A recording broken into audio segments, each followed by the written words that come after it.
Okay, we're live. All right. We got a lot to talk about here. So why don't we get started? I'm Margot Pius. I'm one of your co-hosts on the show, one of three now. I'm a excuse me, I was just having dinner. I'm a scientist, engineer, and occasional journalist over here in the center. That's Carlos Maruquin. He is an amazing grassroots organizer who's very focused right now on ending poverty and homelessness in the United States. Jackie Hernandez, over on the far end, she is our new co-host. And Jackie, you're gonna have to remind me of like a one-liner to say about you. You're a healthcare advocate. What else? Public health, public Public health. health. Yeah, so anything that encompasses public health, that's where I'm at. And our third co host, Jackie Hernandez, a public health care advocate, or public health advocate, and anything and everything related to that. She is our third member of the Stand Up Fight Back team. And by the way, you're watching Stand Up Fight Back, where we discuss strategy and analysis for the progressive movement. We air every Sunday at 7 p.m. Pacific Time, 10 p.m. Eastern Time. We simulcast on Facebook and YouTube, so please share us with your friends, tell your neighbors, tell your mother, tell your dog, whatever. If your dog watches YouTube, we're on there.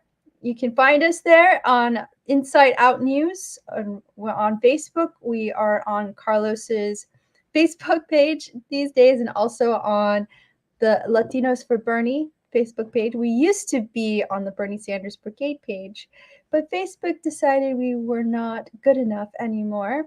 So we lost that page, unfortunately. It has been indefinitely suspended. So if anybody knows how to get that page back, please let Carlos know because we had a lot of followers there and we lost them. Anyway, so let's get started. Carlos, what's happening? Where are we in the news today? In current events. First of all, I want to say hello to everybody, wherever you may be watching us from. It is a beautiful Sunday evening here in Southern California. I just literally just got back from, being around the world on some trips there that we need to do for business. But arrived here. I'm happy to be home, and it's a beautiful day out there. I got a chance to drive around a little bit, go get something to eat. Went to Echo Park. Beautiful scene out there, but the fence is still around the park. What a shame. Over a year and the fence around Echo Park still there. That's a symbol of failure, by the way. But otherwise, I'm here in Hollywood right now, and I like to welcome everybody, wherever you may be watching us from. So delighted to be amongst these powerful women here with us.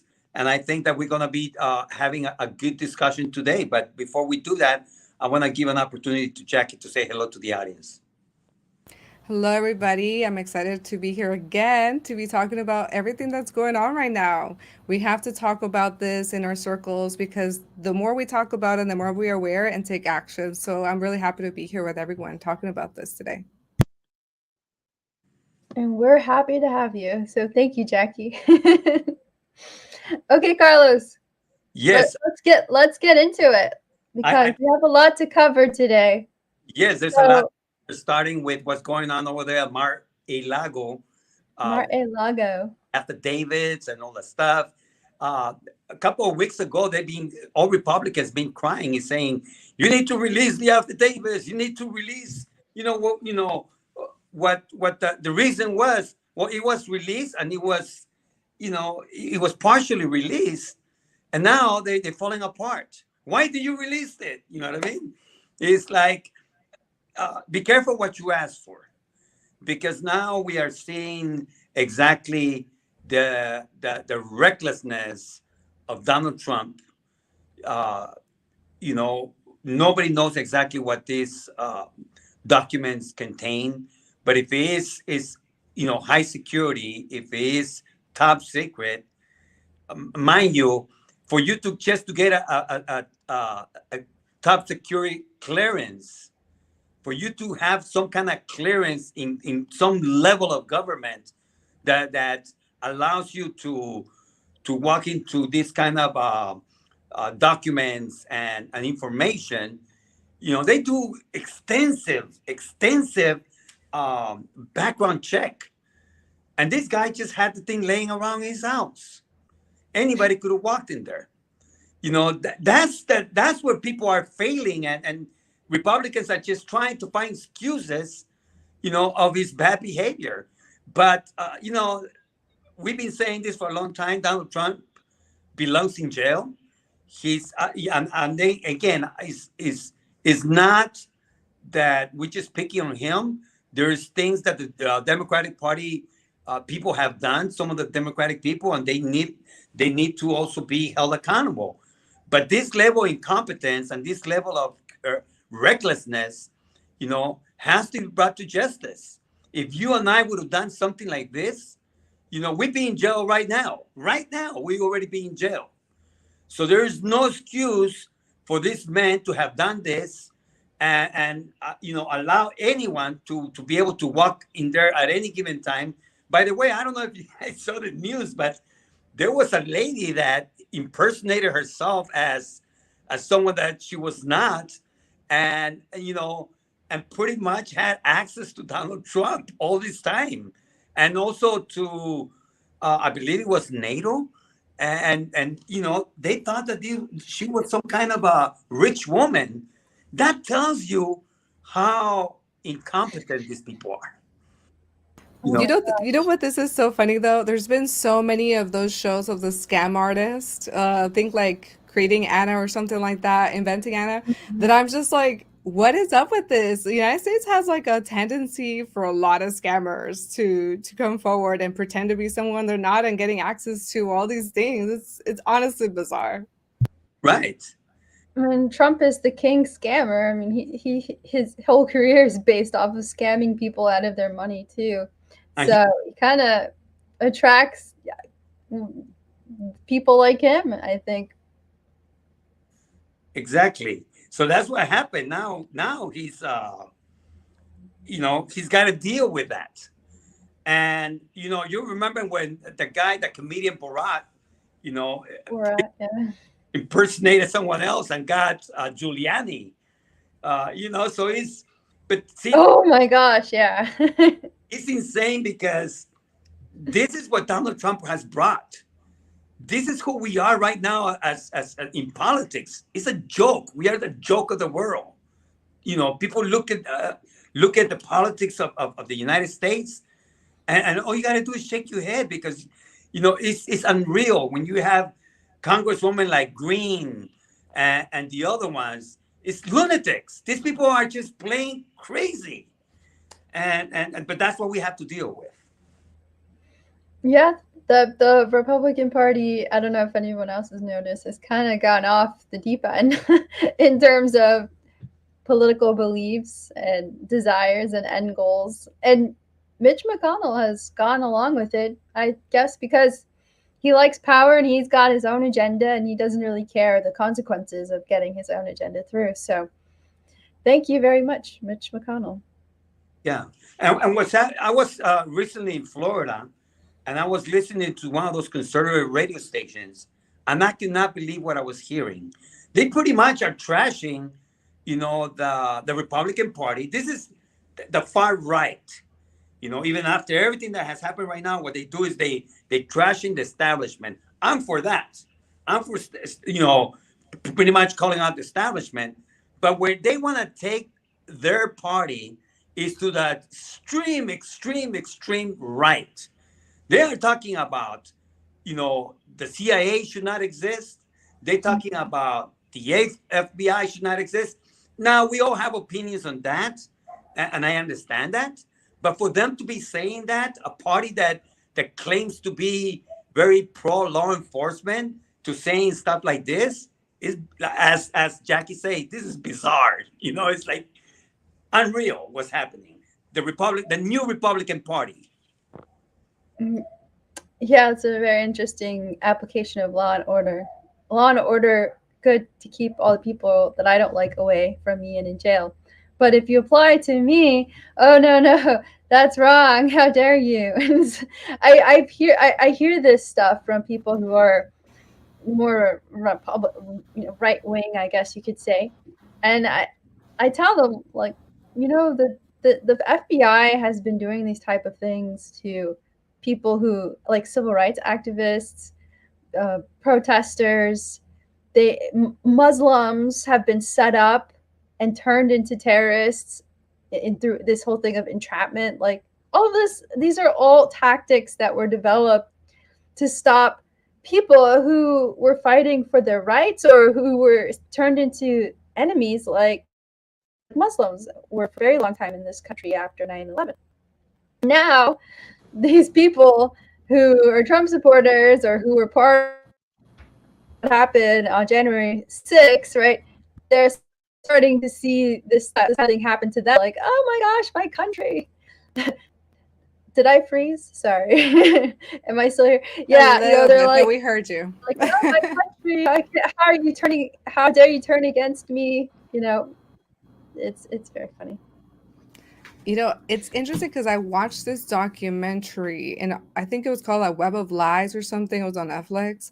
There was this episode. Oh my God, I don't remember the title, but it was on white supremacy. And an FBI director actually came out in that. And they asked him kind of like, why is it that, there's these white supremacists that are out there and they're not being investigated or properly? Like, how is it that, January 6th happened, right?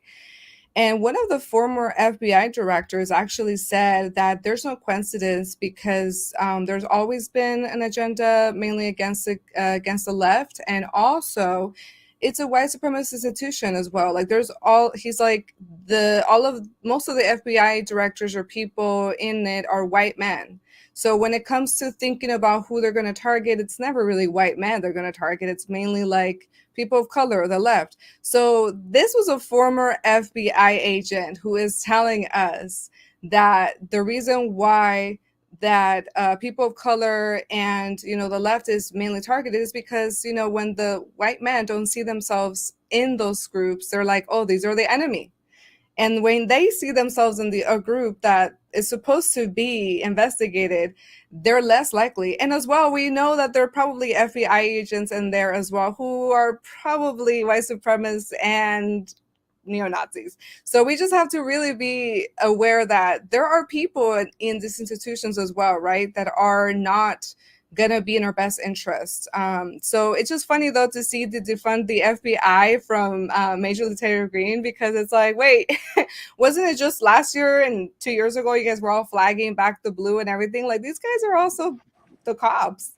So it's just so interesting to see this whole turnaround against like back in the blue, I guess. And when it's really the law is facing at them, that's when they don't want to see it. But law and order for everybody else except the white supremacists, because we know that the laws are being created in a way as well to criminalize us. So we're aware. It's just funny to see that though, because I'm all for defending the police and everything, but let's get real. Let's get actually real, because we're not just talking about, for me, we're not just talking about changing the laws in order for them not to prosecute us, but like entirely like change the system. So just say, it's whenever they find it convenient. They don't really have a moral. They don't really have like an understanding of what it is. They just want their agenda to push. Right. Well, if in this case it's Donald Trump that is being scrutinized, and he's the one that is under the microscope, so all of a sudden it doesn't apply to them. It's like now it's a conspiracy that they have that the left have politicized, the issue, uh, that pretty much the left has politicized the FBI. That's insanity right there, you know. Yeah, they'll do that. They'll do that. And there's no law and order for Donald Trump or for anyone like that. Exactly, and this whole thing, Margaret, this is about white nationalism. This is about the Christian nationalism, and as a Christian, I can tell you what I'm hearing from them. It's just so wrong because they pretty much wants to set up, their ways or their highway, and that's it. They talk about freedom of religion. Okay, good. Let's have freedom of religion. That means allow any religion to be able to participate. If you're talking about prayer, allowing prayer in school, that's fine. That means the Muslims, should be allowed to pray as well. But no, they don't want that. And again, as a Christian, you know, I have to say that, we have to be able to be, inviting, be able to be like, again, I don't want to be preaching here because this is not the space for that, but, you know, Jesus is about love. He's not about hate. I saw a sign somebody out there in Florida that said God, guns, and Donald Trump. I mean, totally contradicting everything about Christianity. God mixed with guns? Yeah. Tell me about this. Explain that to me. You know, Wow. and then Donald Trump, then Donald Trump, right? I actually took a picture. I'll see if I can post it or send it to you, Marco, so you can post it. But it is insane. This is the kind of Republican Party that we have right now, and this is America that we live Wow. Yeah.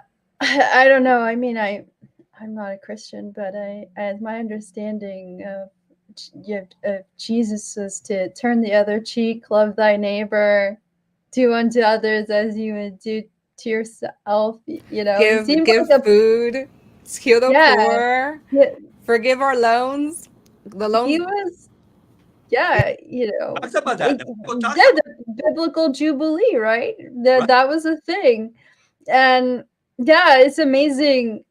Actually, well, we still have some time here, but my mother and I have been every now and then catching this televangelist, and he's got like I don't think he's Austrian, but he's got like a weird kind of British accent, and he does these outdoor shows that are like these sermons, and it is so bizarre. Like he's basically telling them, yeah, if you just do what I say, like Jesus is gonna give you everything. You're gonna get a new car. You're gonna get a new house. And then like at the end of it, he's like, "Oh yeah, and we accept credit card and Right. whatever PayPal." I mean, and the guys dress nice, and they've got these singers, and they have air blowing, so their hair is moving like the wind is blowing through their hair, and the people who are sitting, they're the audience or who are listening to this sermon, man, they're going crazy. It's insane. Like people have really lost their mind in terms of this warped form of Christianity that has developed in the United States. And it's very scary because it's really easy to lead all of these people down a very dark path just by saying this is what Jesus wants. And I have you convinced that I am here speaking on behalf of God, right? So that's the thing that's really scary. And I think that this is more common in the US than maybe in other places, and it's becoming It's even more like this has been something that's been happening for a long time, but now the politicization and the is really cemented with the religion and the culture that has left. Now it's like, as you said, guns, Jesus, and Donald Trump. That is the new message. So it's a very it's this Christo nationalist fascism that has developed in the United States. And even Biden, I was surprised that he said that they were semi-fascist. I would say they're full-on fascist. That like Jason Stanley says, we're in the legal stage of fascism at this point in the U.S. So, but brave of him to say semi-fascist, I guess. I don't know if that's going to win him any votes, but the Democrats have not done a lot to stop that fascism either. So they have to take some responsibility for this as well, because they've alienated a huge part of the working class, unfortunately, and this is one of the results of that alienation. right. But besides that's happening, we have the other issue that is very serious right now, and Mm-hmm. the world is seeing, effects of climate change in a crazy way. It's like drastic way, rather. Let me rephrase that, in drastic ways. Mm-hmm. Again, I was standing over here in Miami, where I was, and I went to a neighborhood called Little Haiti. Little Haiti is a few miles, I would say 2 to 3 miles inland from South Beach. and it sits about 14 feet above sea level. And that's where all the gentrification is starting to take place, because they also foreseen that there's going to be water problems and floods, in the areas right now where there's tourism and South Beach and stuff. Actually, some of the streets, they have elevated the streets so the water can run down. They know it's coming. So, but we are already starting to see the effects of climate change in very serious ways. Right now, over in Europe, we have major issues. But Marco, tell us about some of the stuff. You've been studying this, you've been really digging into climate change. Well, Carlos, yes, I can say a lot about this, but I was wondering if, because I was looking at our notes, and I was wondering if you wanted to talk about monkeypox infections, and maybe Jackie has some thoughts on that first, or do you want to should we get to that after we touch on the climate change stuff? We can do after. I think it Okay. relates to it. I mean, eventually it will. Okay, so let's talk about this. Right. So yes, Miami is a really good example of a city that is being affected and will be extremely affected by climate change because we are not taking action fast enough. And as the polar ice caps melt, sea level rises, and Miami is going to be underwater at some point if this is not reversed in any way. I don't see I don't see it being reversed right now. So yeah, that property in those sub sea level locations is going to be worthless, not insurable. And yeah, you can definitely expect gentrification at higher levels because people are going to be moving out because it was, there's some people that are at least aware of it. They know that their property is in trouble and they want out. So yeah, you can absolutely expect that. And this is again showing that poor, lower income communities, immigrant communities, people of color are going to be affected the worst because it's not that easy for them to relocate as it is for wealthier people. So, this gentrification is one example of how climate change is harming the most marginalized communities already. And it's also happening in the global south. We're seeing horrific famines. The last year it was Madagascar, I think, and now in the Horn of Africa, there is a horrific famine happening there in the global south. So there's droughts. There's droughts in Europe right now that are really bad, and the worst, lowest levels in on record. Very bad situation, can really harm harvesting, and there's an energy crisis which is being exacerbated because of Russia, and then that also will affect food prices. So this is a terrible, storm that is brewing there. Not sure how things are going to turn out once we get into the winter there.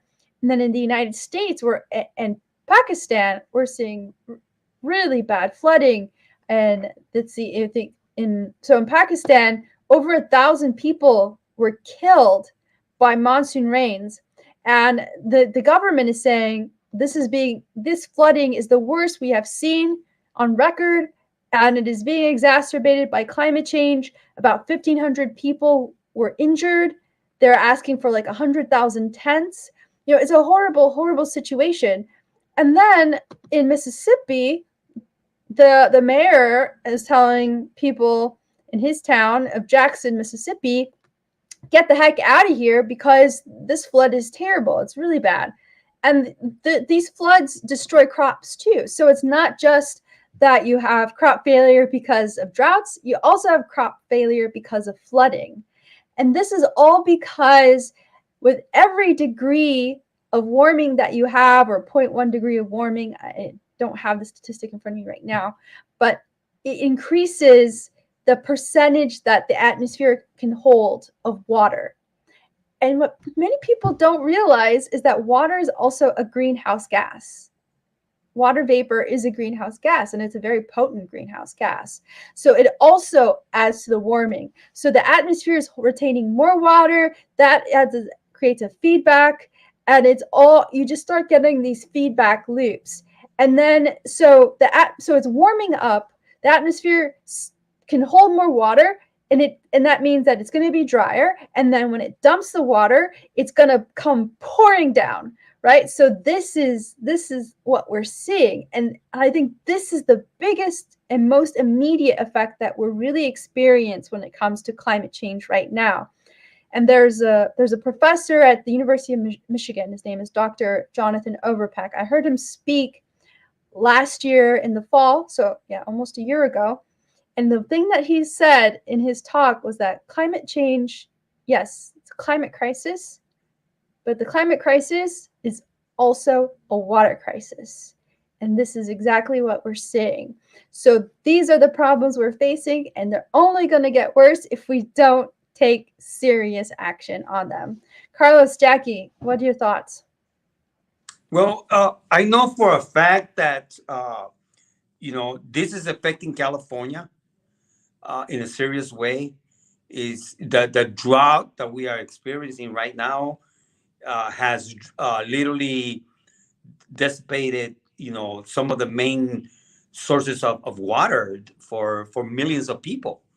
The Colorado River, for example. These are very serious things that are about, and they're just barely engaging right now. They trying to come put together plans, and that's what we always talk about, the lack of leadership that exists from both parties. Because why do we always have to wait until things get bad, or things get worse, or things get really, really worse for us to act? How long has scientists been talking about climate change? How long have we been seeing the glaciers, melting? What else do we want to happen before we start acting?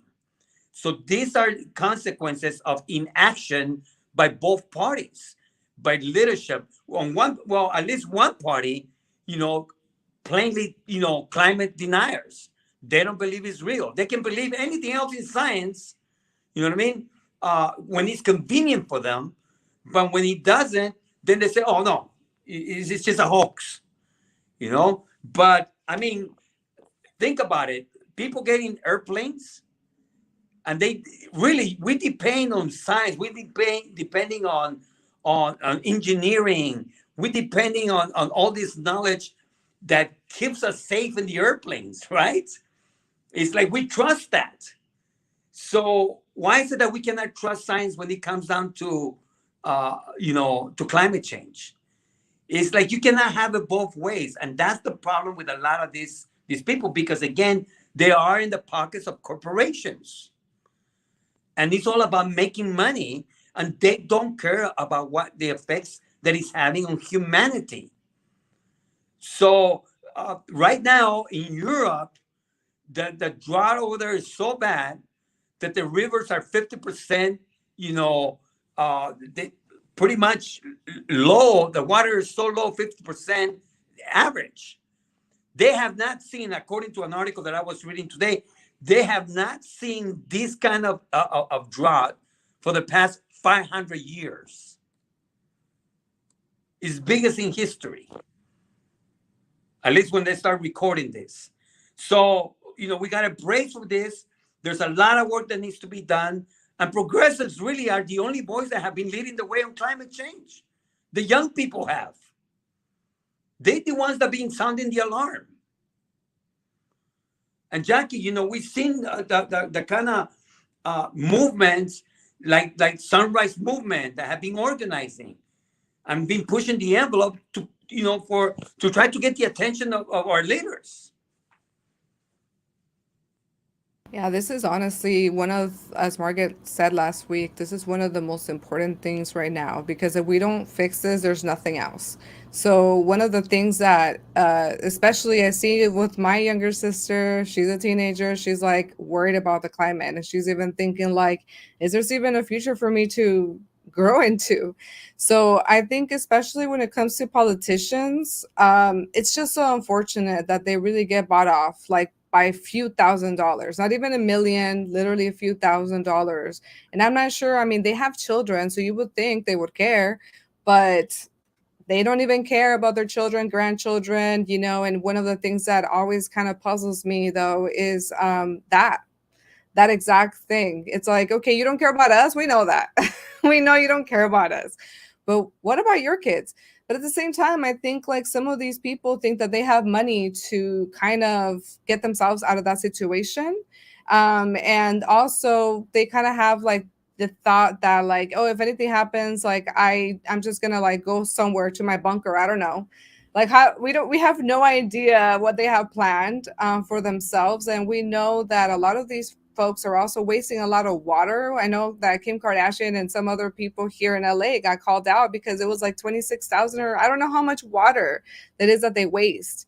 And you just think about it all the time. I think about this, the fact that we're always asking the poors, oh, downsize to this, downsize to that. But we never ask the rich to do that. We never ask them to do that. We're in a crisis of water crisis, housing crisis, so many. And it just seems like it never seems to be a crisis for anyone else but us. And it's time that we really take knowledge of that to be like, okay, what is it that we need to do to really make the rich also fear that this is also something that they need to ensure that they're paying attention to, because we're also ensuring that we want to survive. So it's one of those dynamics where it's like it is a working class against the elite, because if we don't do something about it, we are going to perish. Right. I just want to Yeah. include not just us, like animals and stuff. Like, what do we think? That animals don't have something to do with this? Like, honestly, I'm puzzled sometimes because of how, I mean, we'll get into it some other time, but how destroying even the smallest thing can mean that there's a cycle that ends. And that means more pets, more diseases, more. I mean, I want to get into a segment at one point where we talk about climate crisis and pandemics and diseases that we're going to see, because that's a very real thing. And I think right now with COVID and everything, people are like, oh my God, they're just trying to control us with another disease coming up, with another disease coming up. And it's like, no, I'm sorry to tell you, infectious disease is here to stay. You will see it on the news way more. And by 2050, the WHO and a bunch of other scientists have already predicted to be infectious disease being number one killer. Okay, by 2050, we're not far away. We already saw COVID to be the number one the whole 2020, and I don't know if it's still number one killer right now, but we know infectious disease is going to be the killer of so many people, and it's going to come up. So if anyone wants to have conspiracies, I'm sorry, but the conspiracy is climate change. Yeah, there was a conspiracy that was uh, put put in action by the fossil fuel companies who knew all along. I mean, look, Exactly. Yeah. since we started burning fossil fuels, scientists were doing the math. It's really like a back of the envelope kind of calculation of like, okay, this is the equation for combustion, right? When you combust a hydrocarbon, which is what fossil fuels are, you're going to get water and you're going to get carbon dioxide. What happens if we increase the amount of carbon dioxide in the atmosphere? It was really obvious to scientists. Like this was something that was there's sometimes I see this on Twitter that this news article makes the rounds every so often, and it's like from the late 1800s, like really late Yeah, I 1800s. I'm saw sure that. It was a woman scientist as well, wasn't it? I don't Or did remember I who It was who something who it like that, was. but I know what you're talking about. They did a little sample in Yeah. a container. We saw that. They were like, "Wait a minute, this is really bad." Yeah, so I mean, people have known, scientists have known, and in the 70s, even they even sent a letter. I think it was to the Carter administration or the Johnson administration. One of those might have been the Carter administration, and they were like, the scientists were saying, "Hey, this is a problem. Climate change is this. You keep putting these emissions. We're gonna have this problem in the next 100 years." And then come the 80s, the fossil fuel companies, their own scientists told them that this is really serious and this is going to happen. And what did they do? They tried to cover it up. So, yes, that is the real conspiracy. And it's so hard to deal with people who don't believe that, who don't understand that, and they go along with it, don't realize that they're the ones who are being used in this case. You know what I think too? This is another conspiracy I have. I have a conspiracy that the fake conspiracies are going around to cover up the actual conspiracy going on. Because how easy is it? I mean, you confuse people, you don't get them on point, and now you have diversions, and now we're not focusing on what we need to fight. So that's my conspiracy. Oh, it's a good one. I mean, it's very possible. It's the whole Machiavellian divide and conquer thing that is just a classic. Keep them fighting each other, and they'll never figure out who's the real enemy sort of situation. But Carlos, you got anything to add to this? Because I Yeah, think speaking of pandemics and stuff, the monkeypox is on our list of yeah. topics too. On that, I like to mention that there is some good news. I mean, uh, I would say it's good news because Governor Newsom actually called for a ban the sales of new gasoline cars in by Mm. 2035. I mean, that's a good. That's the kind of steps, bold steps that we need to take. That's the kind of bold steps that we need to take. You know, it's either you believe in climate change or you don't. And if you believe in it, you got to act boldly. Boldly. It's either you believe in pandemics and the harm that it can do to millions of people, or you don't. So if we have monkeypox that is really affecting, you know, people now, there are reports that children are being infected right now. Is that right, Jackie? Yes, that is right. And I'm going to be keeping up next week with some of those debriefs because we know school is starting. So a lot of parents are concerned. And I'm just disappointed at the messaging that even came out when this whole thing started, like if it was an LGBTQ issue. And that really pissed me off because I'm like, no, this is not what, like, and then now we're seeing children. And there's also a lot of crap going on with that whole thing with Major Taylor Green talking about this as like blaming the LGBTQ community for infecting kids. Like it's honestly, I this whole thing has a whole political thing that we cannot divert this health crisis with again scapegoating to the LGBTQ community. Like why didn't she do that for the pandemic? Because it wasn't convenient, because they already had a narrative for them to go on. And this is what they also want to do. They want to build a narrative around blaming and scapegoating the LGBT community for monkeypox. It is not true that just kids who have families with gay parents are getting monkeypox. That's not true. So I just want to point that out there because the messaging about this really pissed me off. Right. Yeah, that's important. I think early on, of course, you were seeing a high number of cases amongst gay men in particular, and some their close contacts. But I guess it sounds like as it becomes more, uh, as it spreads, as the community spread really takes hold, that other people are also starting to contract it and spreading amongst their own circles. Is that what you're hearing, Jackie? Yeah, but the other thing, that I want to point out is that when we look at those circles, right, like how people are infected, it's really interesting because it could have just been possible that, a lot of LGBTQ community folks are more closer together and they can Mhm. notice things happening quicker than we do in the rest of the population. So there's a lot of people also on Twitter that I've seen that they're massage workers and that they've got monkeypox and went to the doctor and they were like, oh, you're not in the LGBT community. Don't worry. It's like, no, she had monkeypox. So it's spreading and it's not just, going to be in the LGBTQ circle. But again, the circle I feel kind of notices easier and quicker because they're a smaller circle than it is in the general population. But we know this is in the general population. There's going to be more debriefs happening, especially in LA County next week. So if you're in LA County, make sure that you follow the county page and kind of keep up with the videos that they also have on those, because they're going to give you all the data. And right now, yeah, I mean, we are seeing the spread happening because the numbers that I saw are not just LGBTQ anymore. There are literally 1,408 cases, and there are, a lot of folks who are straight and heterosexual who are also having it. So although 79% of the population here in LA County is LGBTQ, we see 3% being straight or heterosexual.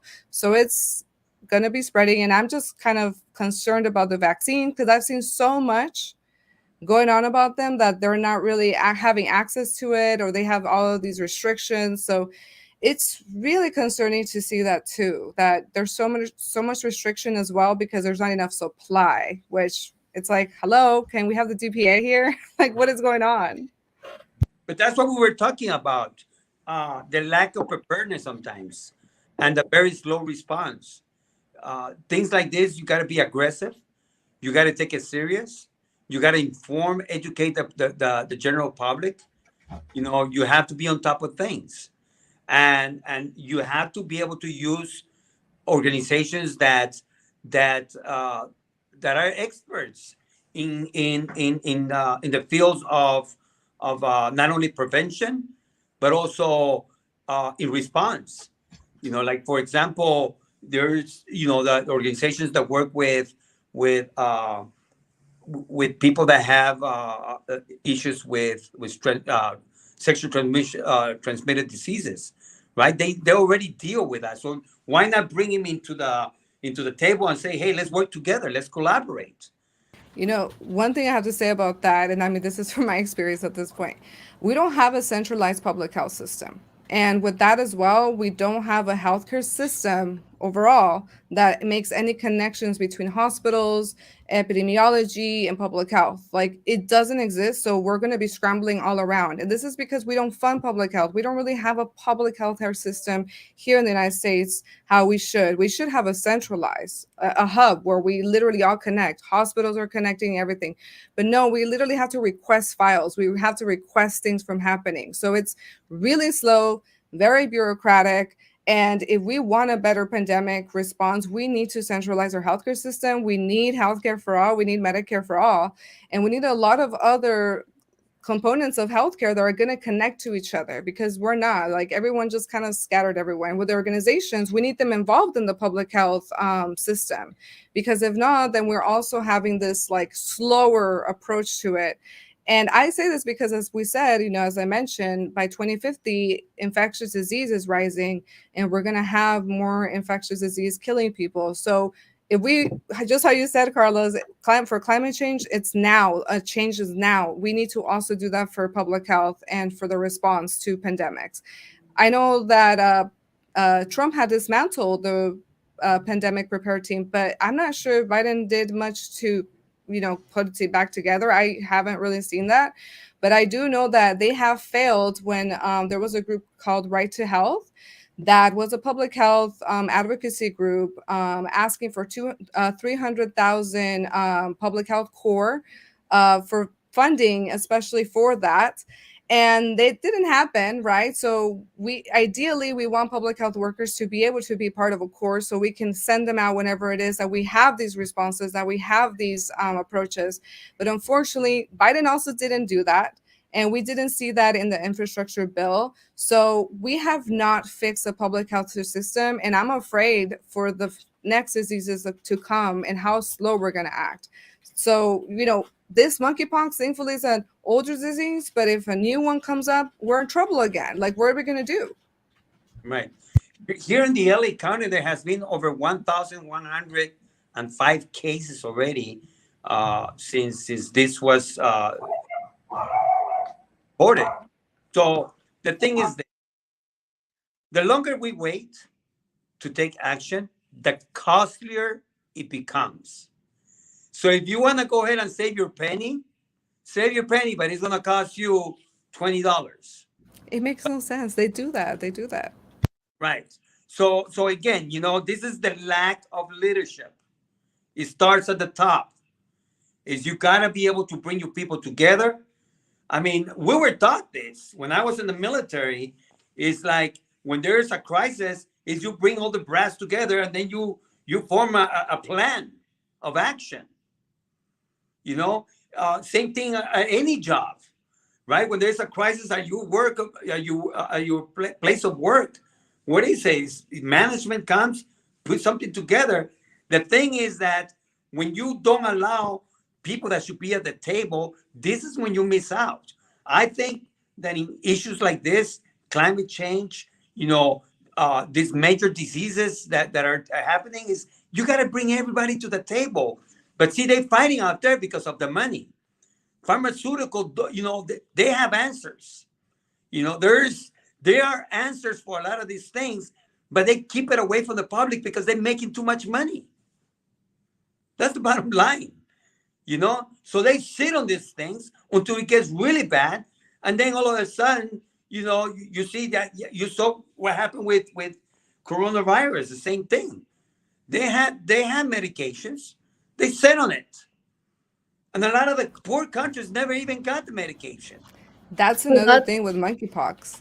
Go ahead, Margaret. oh I'll yeah. talk about.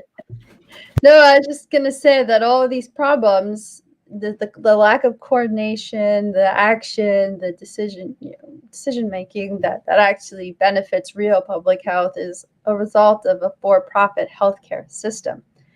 And it's this not only is that the problem, but it's also that we have monopolies and oligopolies within the healthcare market, right? So you don't have competition either between the healthcare providers, the insurance companies, and what that does is it makes them pretty complacent. It makes them not have to work for your business. You are essentially captured by them. So you have no choice. You have to put up with it or else, right? You have no other alternatives.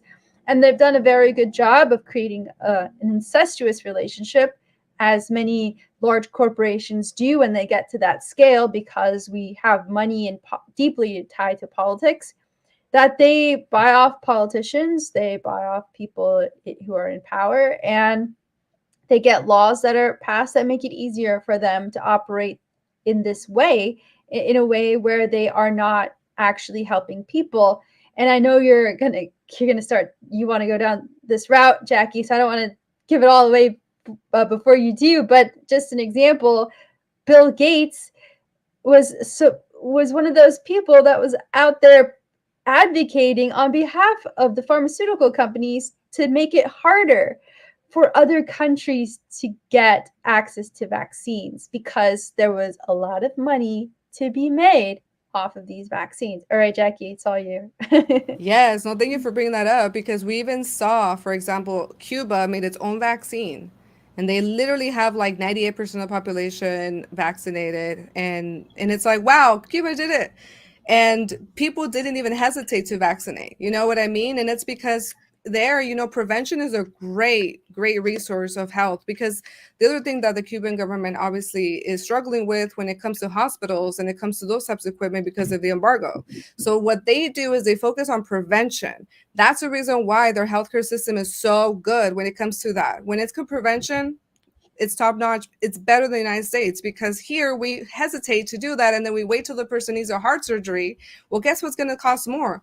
Heart surgery than preventing the heart condition ending up in the ER. So we see the differences here, and we also see why. Obviously, we have a for-profit healthcare system. They're going to make more money out of surgeries and even treating diseases that could be prevented with a vaccine. But, in Cuba, you see the different approach because they understand as well, like, hey, we can prevent people from coming into the hospital, better for us and better for everybody. So they can like live long lives, not have to go in the hospital unless it's a broken leg or whatever. Right. But other than that, it's like you want them not in the hospital. You don't want them in the system trying to get secondary care, which is already the problem's already there. You want them to prevent that issue. And vaccines, quite honestly, are not that profitable for pharma companies, unless it's a issue like COVID, because then everyone needs it and wants it. But other than that, it's not that profitable. They rather not do the research. They rather not fund the vaccines. This is the reason why monkeypox was an issue, by the way. The global north hoarded a bunch of monkeypox vaccines and then they expired, like millions of them expired. They could have easily given them to African countries where monkeypox was an issue, wiped that disease out, and then we wouldn't have this issue to begin with. So now that we're seeing this, we also see the greed of even the white supremacy of North global northern countries, the developed nations, hoarding these vaccines, ensuring that, they're the ones who have it just in case of an emergency, but they'll let them expire and not even share, not even care. And then when this issue comes to the global north, it's like, oh my God, this is a problem. It's like, well, you kind of created this problem to begin with, and I have to stick by that. They did. As you said, Carlos, it's cheaper to prevent it than to act on it. And now we're bearing the consequences of this issue too.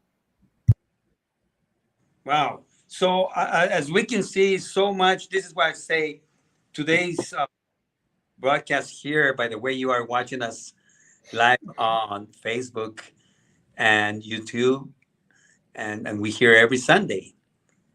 So we want you to share these things. Thank you for those of you that are watching us right now. Don't forget to share the videos with the audience, with your friends. This is how we get the word out.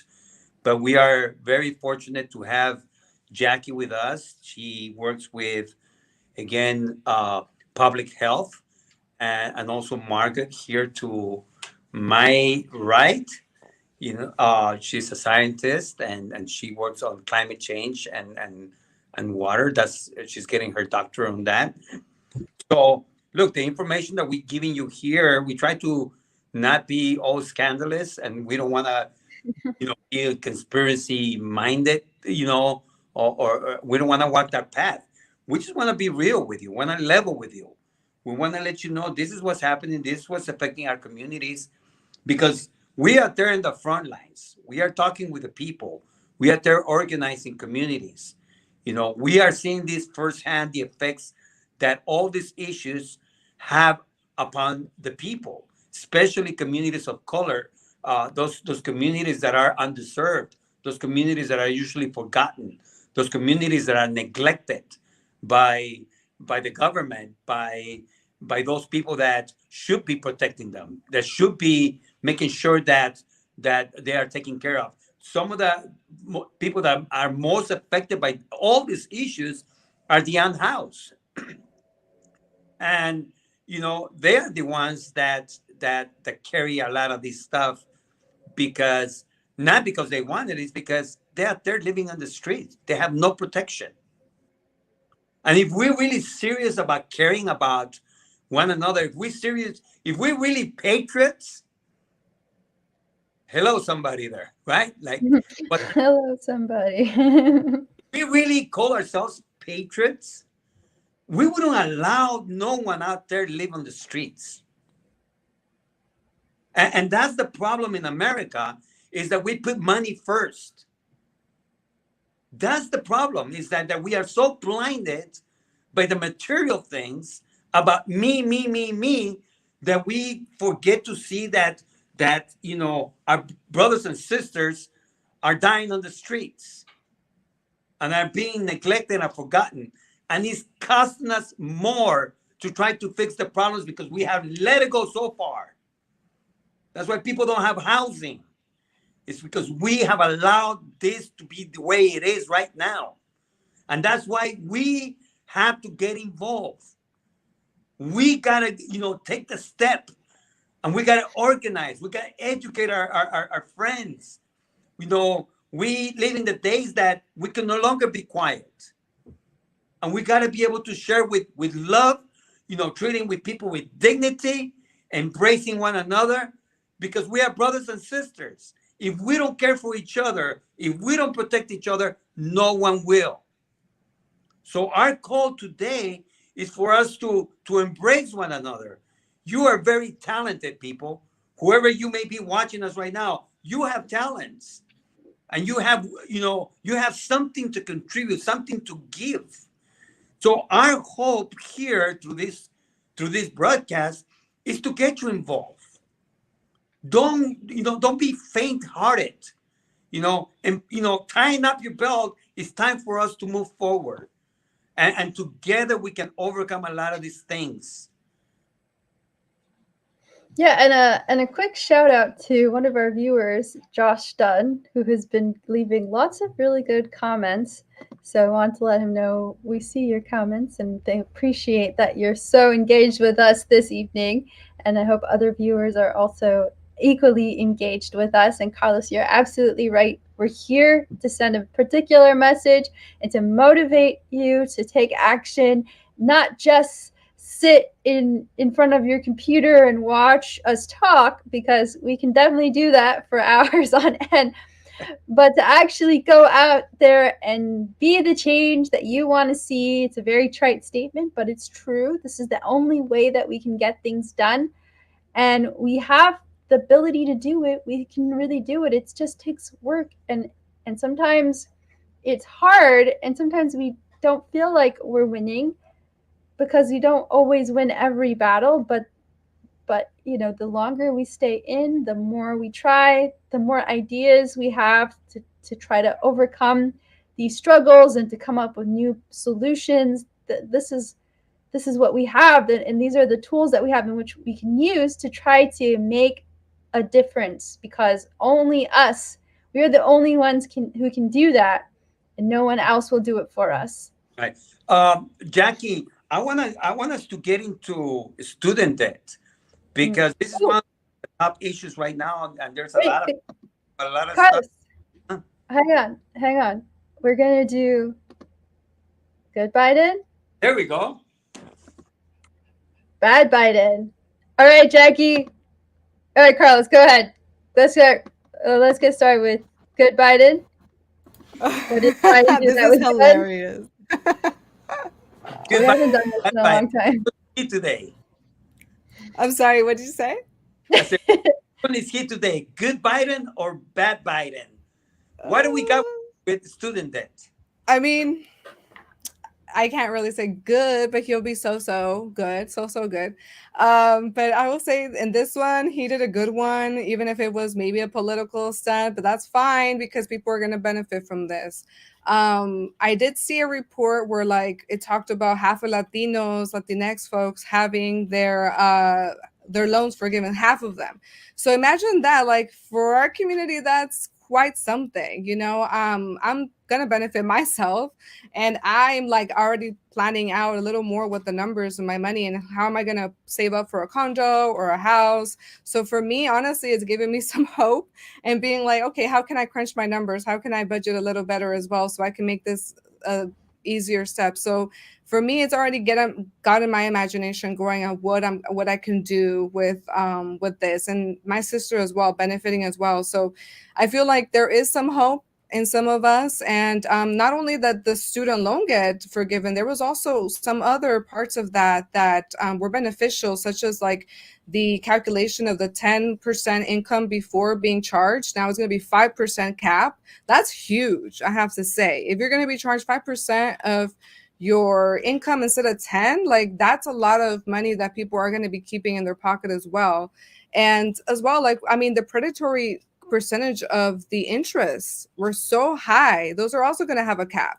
So those are some benefits as well that we're seeing as well. The other one is the threshold of what is considered discretionary income will be raised from 150 to 225%.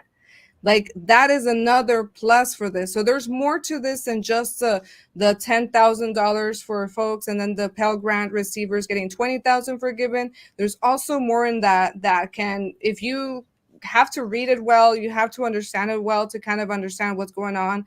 I'm following a lot of like the progressive financial folks that are explaining this because it's really helping me understand.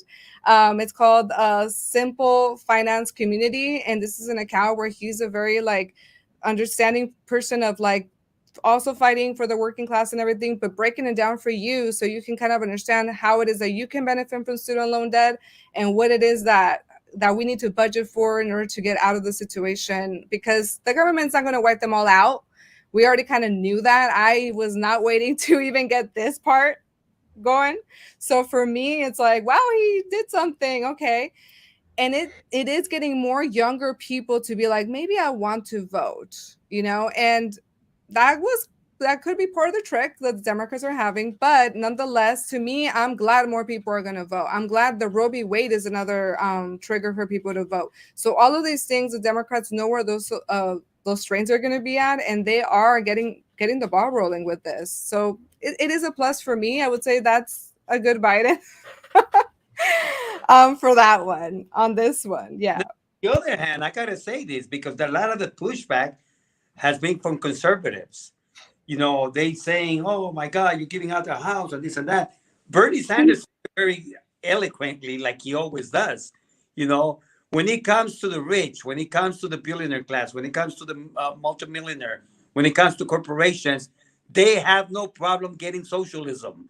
They have no problem getting handouts. They have no problem getting tax credits. But when it comes to the working class, all of a sudden there is a problem. The thing about it is that the Republicans have no plan at all. They had a chance to address student debt while Trump was in office. Did Well, the Republican view is that you took the loan, you took the Yeah. risk. So their government is not here to take care of your loans. You are responsible for them.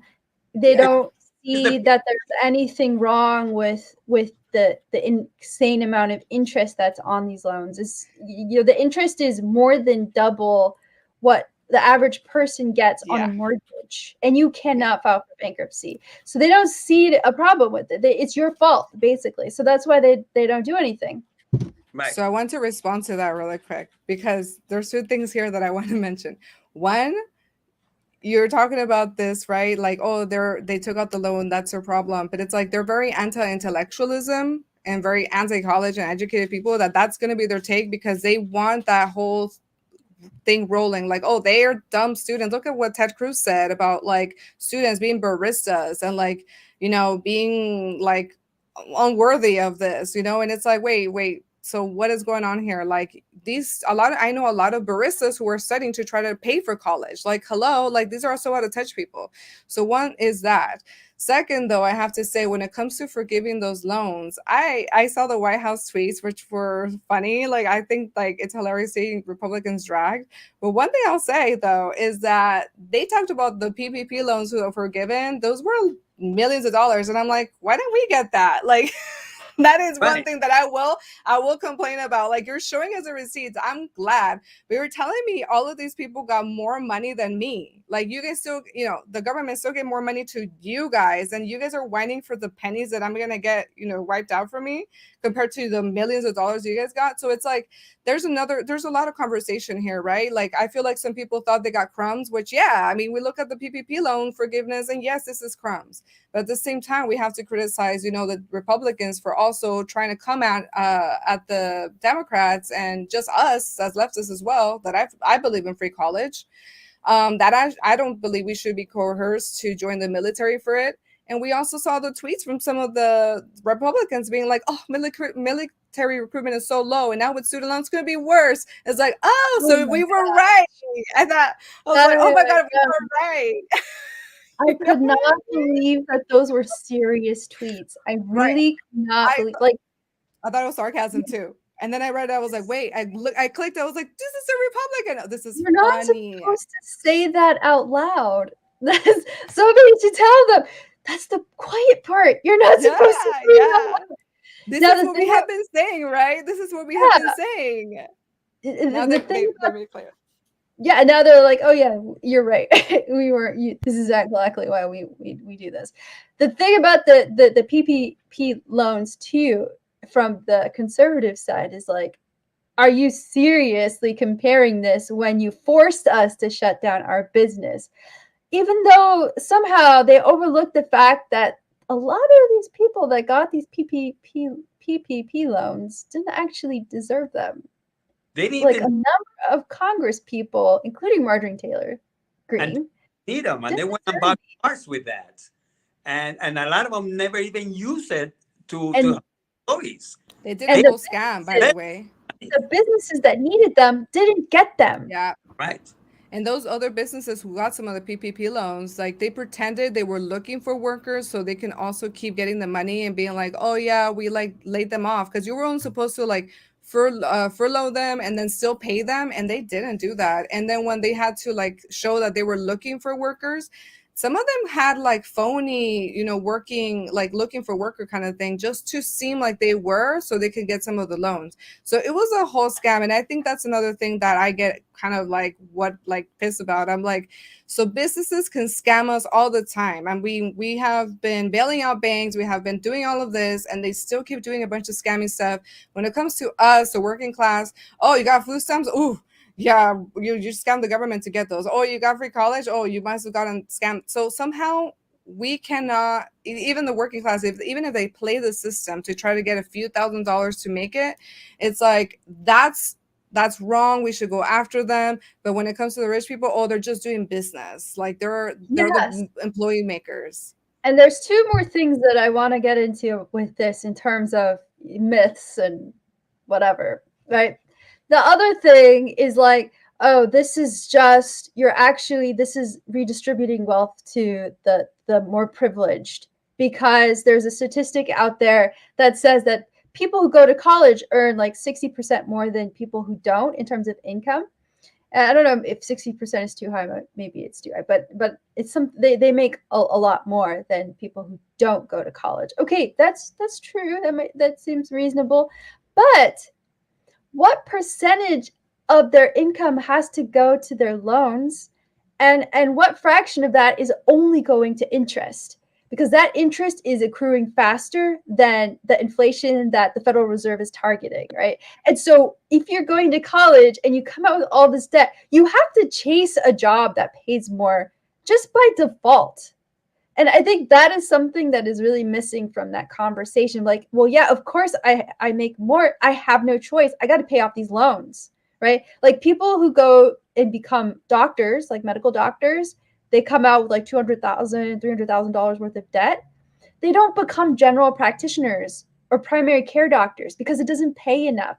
They go into a specialty because they know they will make more money, and because they also have to pay off those loans. So they're not going to take a job that pays less. And that's something that people don't seem to understand when they see these statistics and they repeat them. And also the people who need them the most are generally women of color, who are the ones who end up having to take out loans in the first place because of the inequities that are built directly into society. The final thing that I want to address is that there's people saying, oh, this is just money printing, this is going to cause inflation. No, this is a complete lack of understanding of how money creation happens in the United States, or in general, anywhere where you have fiat currency, which is what we have in the United States. The dollar was unpegged from the gold standard, Yeah. the gold exchange standard in 1971. Okay, so we have a currency that is floating effectively, and the United States, the Treasury prints about 10%, 5 to 10% of all of the money. So that's the only amount that is publicly created. 90 to 95% of that is created privately, right? And even so, most of that money is created through something called credit creation, which is through loans. So if I give you a loan, I just put money into the economy.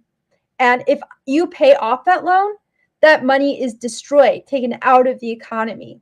The only aspect of that is real money that you're really chasing is inflation. Is interest. The interest is the only part of that deal that is real. It's like the net.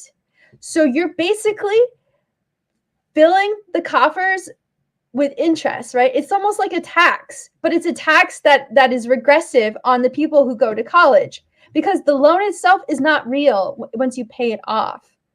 So that's the part that is also not understood by people who are opponents to student debt cancellation, or debt cancellation in general, which I'm open for. I want a debt jubilee. I agree with the economist Michael Hudson when he says the best way to get rid of the rentier class is to have a debt jubilee. And I think that's a great idea. So these are some of the things I've been hearing out there.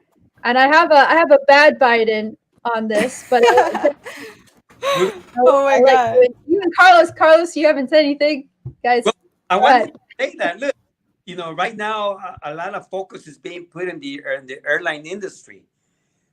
The airline industry got bailed out. No problem. You remember? Billions of dollars because we needed to help them.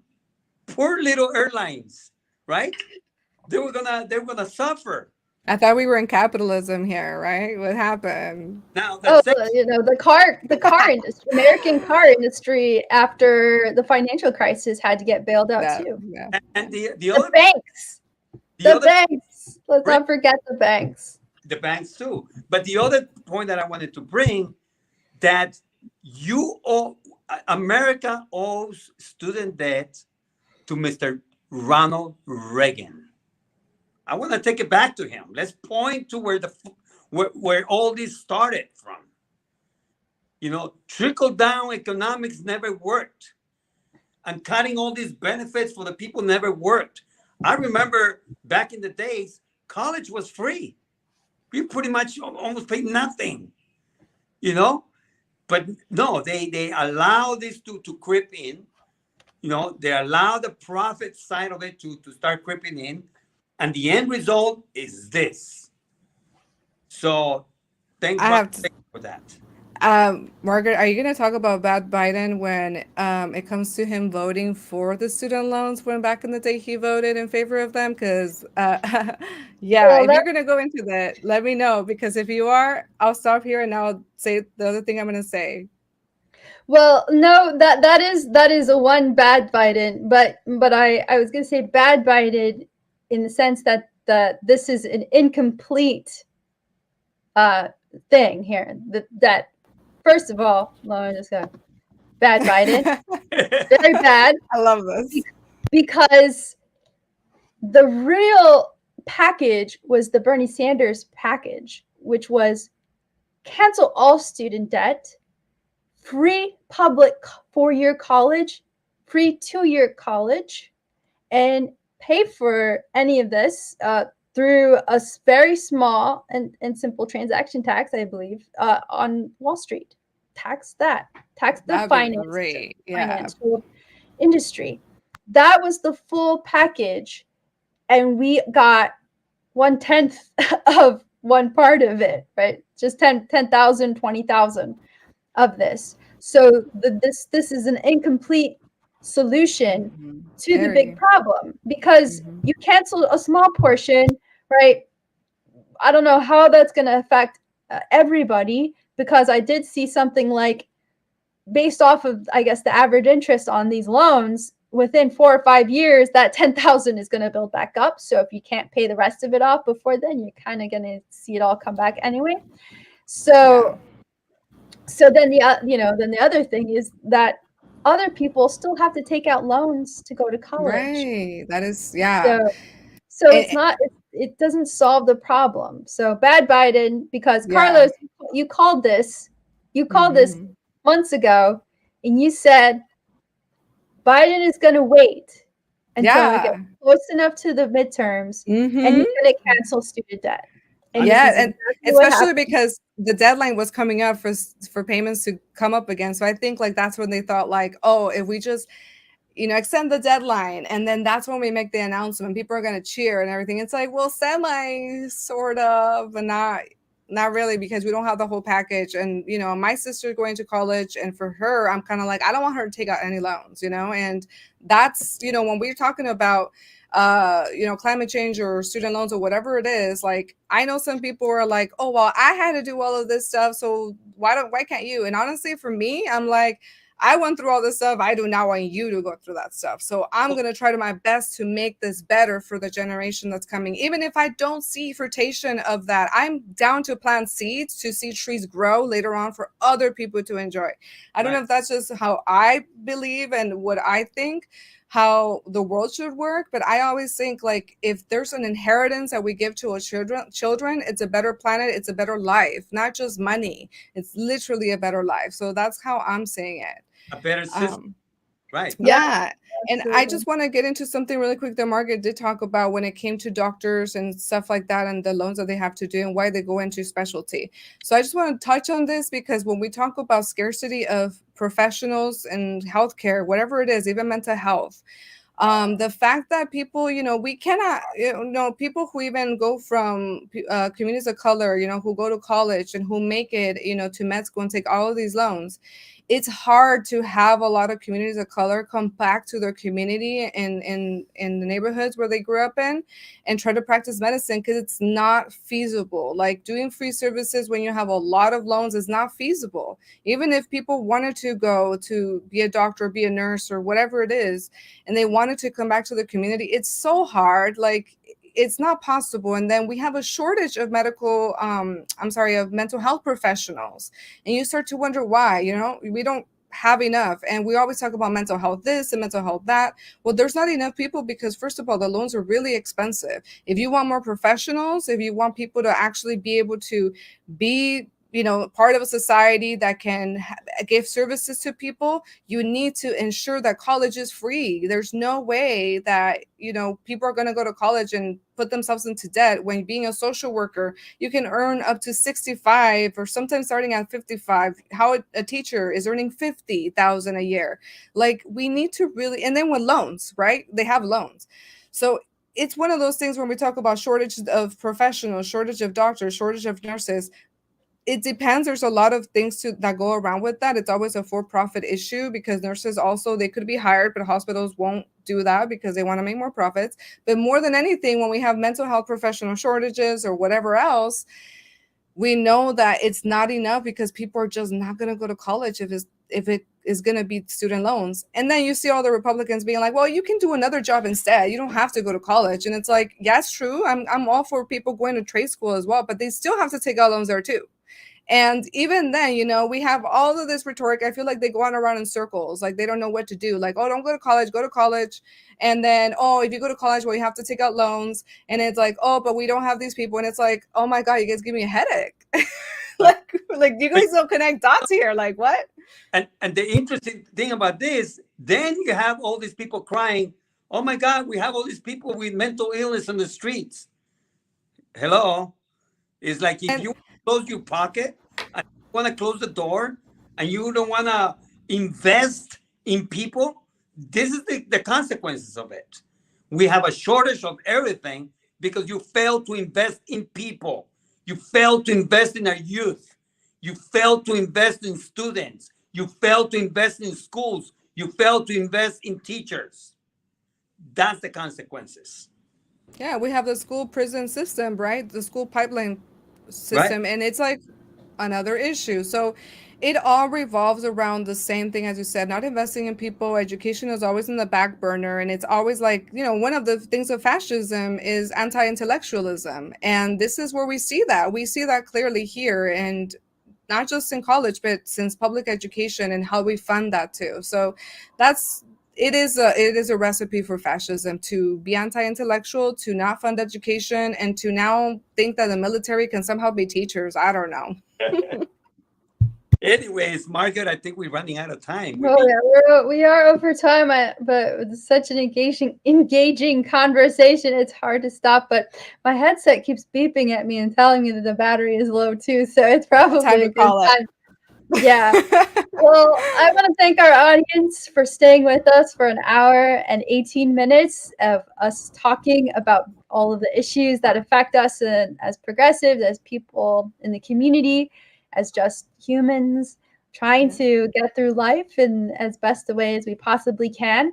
Everybody should have a right to education, healthcare, housing, food. I mean, these are all basic things that every person alive should have access to without any types of restrictions or means testing or whatever. So that these are our thoughts on the topic. So we hope that this got you engaged. Hopefully, our conversation, our little pep talk that we had with Carlos was inspiring, as Carlos as always is. And we're here every Sunday or most Sundays. We're trying to go back to every Sunday now that we've got Jackie. We think we can do that. Sundays, 7 p.m., 10 p.m., 7 p.m. Pacific time, 10 p.m. Eastern time. We simulcast on Facebook and YouTube. So please hit that like button, subscribe, follow us, turn on notifications. Stay with us. We're here. You're watching Stand Up Fight Back. I'm Margot Pius. This is Carlos Marroquin, and that's Jackie Hernandez at the other end. We're your co host on the show. We'll see you again next week. Stay safe. Be careful and have a really great week. We'll see you then. Take care, everyone. Bye bye. Hold on, Jackie. Stay with us. All right. Bye, everyone.